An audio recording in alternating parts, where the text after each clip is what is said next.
Hello everyone, good morning. আবার একটা ছোট্ট মিনি ব্লগ নিয়ে চলে আসলাম। তো আজকে দেখাচ্ছি কী কী রান্না করছি।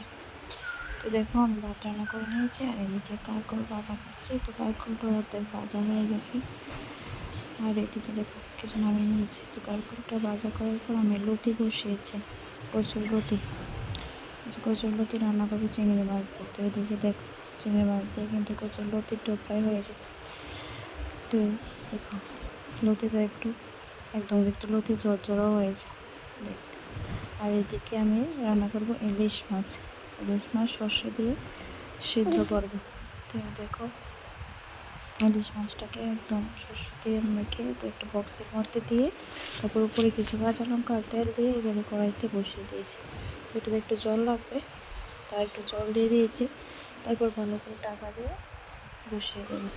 তো এটা ভাপে ভাপে হয়ে যাবে আর কি, এটা একদম রেডি হয়ে যাবে।